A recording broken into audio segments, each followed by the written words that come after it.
No child ever dreams of living an average life. Ask any 5-year-old what they want to become, and you'll hear astronaut, scientist, athlete, artist, someone who matters. Nobody grows up imagining a life that's simply good enough. Yet decades later, most people end up living lives that look nothing like what they once imagined. Not because they failed one big test, but because of something much quieter, something that's almost impossible to notice while it's happening. This isn't a video about laziness, and it certainly isn't an insult to ordinary people. Most people work hard, care about their families, and genuinely want a better future. The real question is much more interesting. How does someone who once dreamed of doing something meaningful slowly settle into a life of routine, comfort, and quiet compromise without ever deciding to? The answer begins with comfort. At first, ambition and comfort can exist together. You're willing to wake up early, stay up late, learn new skills, or work harder because you believe the discomfort is temporary. It feels like a price worth paying. But comfort is patient. It never arrives looking like the enemy. It shows up disguised as rest, as balance, as I'll do it tomorrow. One skipped workout doesn't matter. One missed opportunity doesn't matter. One lazy weekend doesn't matter. The problem is that comfort doesn't ask for one day. It asks to become your lifestyle. Imagine standing on a downward moving escalator. As long as you keep climbing, you're making progress. The moment you stop, the escalator starts carrying you downward.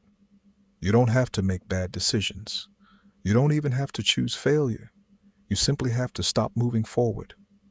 Average lives are rarely created by dramatic mistakes.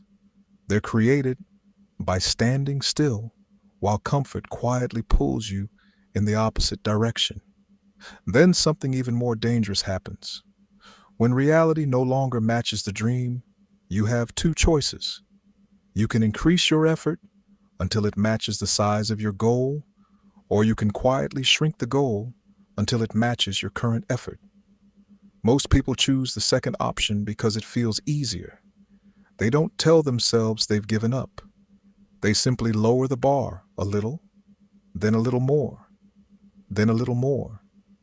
Eventually, the life they once dreamed about seems unrealistic, while the life they once feared starts feeling perfectly acceptable. Another reason people stay average has nothing to do with ambition. It has to do with belonging. Human beings naturally copy the people around them. If everyone in your circle complains about work, avoids taking risks, and settles for good enough, that slowly starts to feel normal. Standing out becomes uncomfortable, so people unconsciously adjust themselves to match the crowd. The strange part is that almost nobody is doing this on purpose. It's simply a group of people, each lowering their own standards while quietly encouraging everyone else to do the same. This is why habits matter so much. A single average decision changes almost nothing. Skipping one workout won't ruin your health. Reading one less book won't ruin your future. Choosing the easier option today won't change your life, but repeated every day, those small choices slowly become your identity. Your brain doesn't decide who you are first. It watches what you repeatedly do, then quietly concludes, this must be the kind of person I am. That's why discipline isn't something you're born with. It's something your actions teach your mind over time. Think about a ship crossing the ocean. If the captain changes the direction by only a few degrees, nobody on board notices. The passengers still eat, sleep, and enjoy the journey exactly the same way. But weeks later, the ship arrives at a completely different destination. Life works exactly the same way. Your future isn't shaped by one massive decision.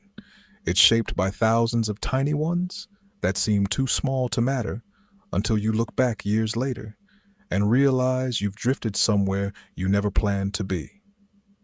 The encouraging part is that this process works both ways. If small decisions can slowly lead you toward an average life, they can also slowly lead you away from one. You don't need to transform yourself overnight. You don't need endless motivation or a perfect plan.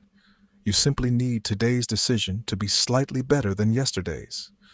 Read one chapter, go for one walk, finish one task you've been avoiding, raise the bar just a little. Because the person you wanted to become as a child never really disappeared. They're still there, waiting on the other side of the choices you make every day. The question isn't whether you're capable of becoming extraordinary. The question is whether you'll keep lowering the bar until average feels comfortable, or finally start raising it again.